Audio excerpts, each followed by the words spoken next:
Hallo, hier ist wieder Rolf Kaiser. Nur mal ein kleiner Tipp.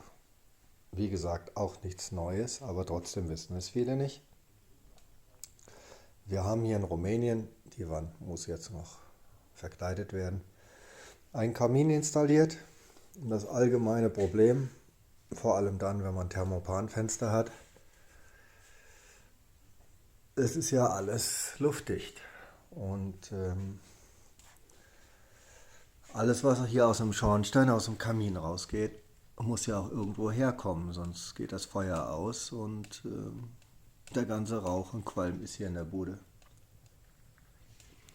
Und Fenster aufzumachen ist auch nicht unbedingt die Lösung, weil draußen ist es minus 5, 6 Grad. Und sobald man das Fenster aufmacht, sitzt man mitten im kalten Zug. Das heißt, es wird anstatt warm, wird es kalt. Das Einzige, was warm macht, ist die Strahlungswärme. Aber die Luft selbst, die wird schneller ausgetauscht, wie sie sich erwärmen kann. So, und da gibt es zwei Lösungen, eine professionelle und eine Behelfslösung, die fast identisch gut ist. Es gibt Kamine mit externer Luftzufuhr oder wie in diesem Fall habe ich die Luftzufuhr einfach von außen gemacht.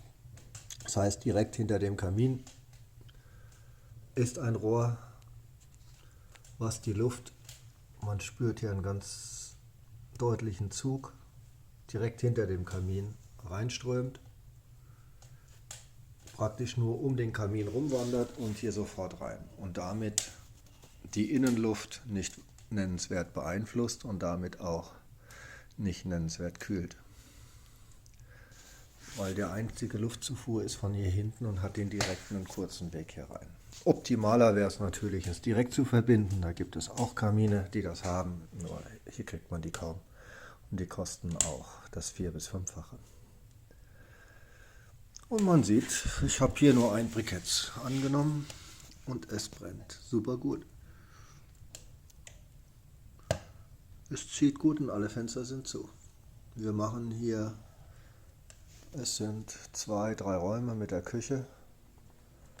Wir machen hier zweimal am Tag Feuer und das ist immer zwischen 20 und 26 Grad warm. So, das war's schon. Klein, aber fein.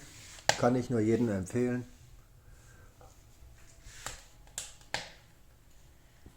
Ist eine feine Geschichte so. Bis dann. Tschüss.